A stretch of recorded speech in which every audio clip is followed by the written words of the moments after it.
হরি একটি ঘড়ি 10% ক্ষতিতে বিক্রি করলো। যদি সে আরও 54 টাকা বেশিতে বিক্রি করতো তবে 8% লাভ হতো। ঘড়িটির বিক্রয় মূল্য কত? তো আমরা ক্রয় মূল্য ধরছি এক্স টাকা। এইবার ক্ষতিতে বিক্রি করেছে 10%, তার মানে 100 টাকা যদি ক্রয় মূল্য হতো তাহলে বিক্রয় মূল্য কত হবে? 10 টাকা ক্ষতি মানে 90 টাকা। 1 টাকা হলে কত হবে? 90/100, আর এক্স টাকা, তাহলে বিক্রয় মূল্য হচ্ছে 90x/100, এত টাকা বিক্রয় মূল্য। এবার বলছে যদি আরও 54 টাকা বেশিতে বিক্রি করতো তাহলে বিক্রয় মূল্য কত হতো? এটা প্লাস 54, তাই না?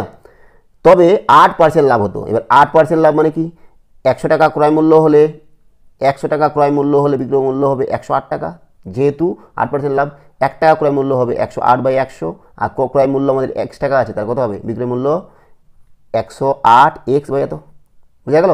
তাহলে এটা হচ্ছে ওর প্রথমে, আর এত টাকা বিক্রয় করতো, তাহলে এটা আর এটা সমান হবে, তাহলে 108x/100, বুঝা গেল? এইবার আমরা কী করছি? এটাকে একদিকে নিয়ে আসছি। 108x/100 মাইনাস এইটাকে এদিকে নিয়ে যাচ্ছি 90x/100 সমান সমান এদিকে থাক 54। লসক করলে কত হবে বলো তো? 100, আচ্ছা 108 আর 90 বিয়োগ করলে কত হচ্ছে? 18x/54।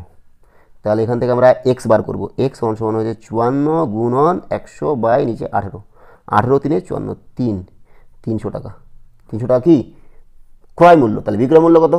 ক্রয় মূল্য 300 টাকা, তাহলে বিক্রয় মূল্য কত হবে? যেহেতু 10% ক্ষতিতে বিক্রি করছে, তাহলে 100 টাকা হলে 90 টাকা বিক্রয় মূল্য, আর যেহেতু 300 টাকা তাহলে কত হবে? 10 টাকা করে বাদ দিই, তাহলে এমনি হয়ে গেল 270 টাকা, তাই না? 270 টাকা, ডি নাম্বারটা হবে।